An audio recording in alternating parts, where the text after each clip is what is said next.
अशी एकनिष्ठ राहिलेला मतदारसंघ म्हणून बारामतीची ओळख आहे।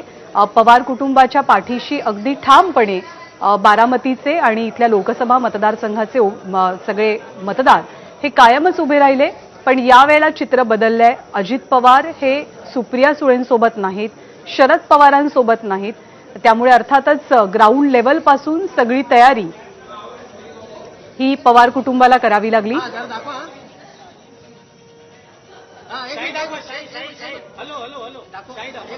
विजयने पहिल्यांदा मतदान केलेलं आहे, त्यामुळे अर्थातच पहिल्या मतदानाची उत्सुकता वेगळी असते, एक्साइटमेंट वेगळी असते।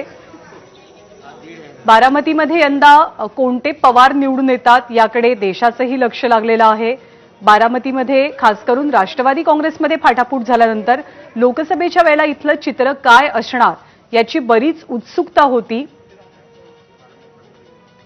आणि कुटुंबियांचा विरोध असताना सुद्धा अजित पवारांनी आपल्या पत्नीला अर्थात सुनेत्रा पवार यांना इथून उमेदवारी दिली। जेव्हा जेव्हा प्रचार सुरू झाला किंवा प्रचाराला रंगत चढू लागली तेव्हापासूनच पवार कुटुंबातल्या अनेक गोष्टी या वेळोवेळी समोर येऊ लागल्या। प्रचारामध्ये त्या महत्त्वाच्या ठरलेल्या होत्या।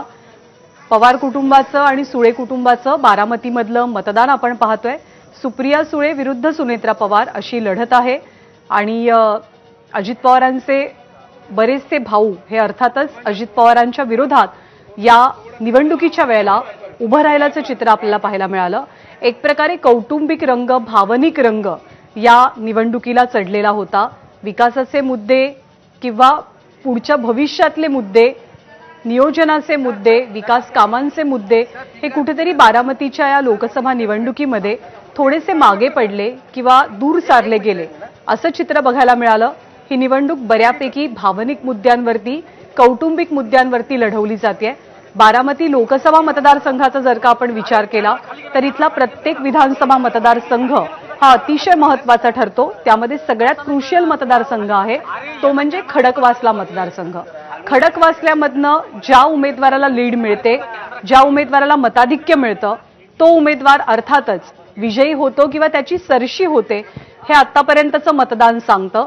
बारामतीमध्ये सुद्धा खूपच क्रुशियल मतदान असेल। बारामतीमध्ये मोठा प्रश्न उमेदवारांसमोर किंबहुना मतदारांसमोर असणार आहे की अजित पवारांना साथ द्यायची का शरद पवारांच्या पाठीमागे उभं राहायचं। आतापर्यंत इंदापूर आणि बारामती या दोन मतदारसंघातनं सुप्रिया सुळेंना कायमच लीड मिळालेला आहे।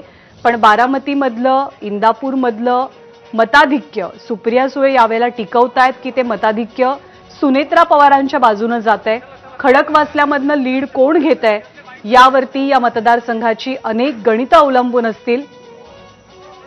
या मतदारसंघातनं पवारच जिंकणार आहेत आणि पवारच हरणार आहेत। त्यामुळे एक वेगळा रंग या निवडणुकीला चढल्याचं आपल्याला पाहायला मिळतंय।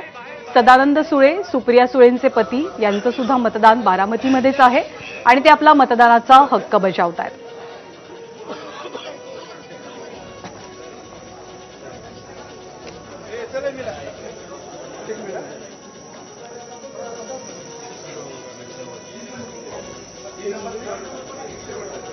पवार कुटुंबातल्याच दोन स्त्रिया एकमेकांच्या समोर या निवडणुकीसाठी उभ्या आहेत। त्यामुळे अर्थातच प्रतिष्ठा कुणाची पणाला लागली आहे तर ती पवार कुटुंबाची पणाला लागलेली आहे। जेव्हा लोकसभा निवडणुकांची चाहूल लागली तेव्हा पुरंदरमधनं विजय शिवतारेंनी मोठं बंडही केलेलं होतं। बंडाच्या उंबरठ्यावर ते होते, पण त्यांचं बंड थंड करण्यात यश मिळालं आणि बारामतीसाठी अर्थातच पुरंदर हा एक अत्यंत महत्त्वाचा विधानसभा मतदारसंघ आहे। विशाल पाटील यांनी मतदान केलेलं आहे। विशाल पाटील सांगलीमधनं अपक्ष म्हणून निवडणूक लढवतात। अत्यंत नाट्यमय घडामोडी या मतदारसंघामध्ये आपल्याला पाहायला मिळाल्या। पहिल्या 2 तासातली सांगलीची मतदानाची टक्केवारी साधारणतः 5.81% इतकी आहे। विशाल पाटलांना काँग्रेसमधनं उमेदवारी हवी होती आणि स्थानिक काँग्रेसचे अनेक नेते सुद्धा त्यांच्या उमेदवारीसाठी आग्रही होते, परंतु सांगलीची जागा आम्ही कुणालाही देणार नाही अशी ठाम भूमिका ठाकरे गटानं घेतली आणि ठाकरे गटानं कुणाशी चर्चा न करता एक प्रकारे सांगलीची उमेदवारी जाहीर केल्याचं वक्तव्य शरद पवारांनी सुद्धा केलेलं होतं। त्यामुळे संजय काका पाटील यांच्या विरोधात उमेदवार देताना महाविकास आघाडीमध्ये कुठेतरी थोडासा संभ्रम आणि गोंधळ होता का याची चर्चा या घडामोडीनंतर सुरू झाली। स्पष्ट नाराजी विशाल पाटलांची असल्यामुळे त्यांनी अखेरीस अपक्ष म्हणून ही निवडणूक लढवण्याचा निर्णय घेतला।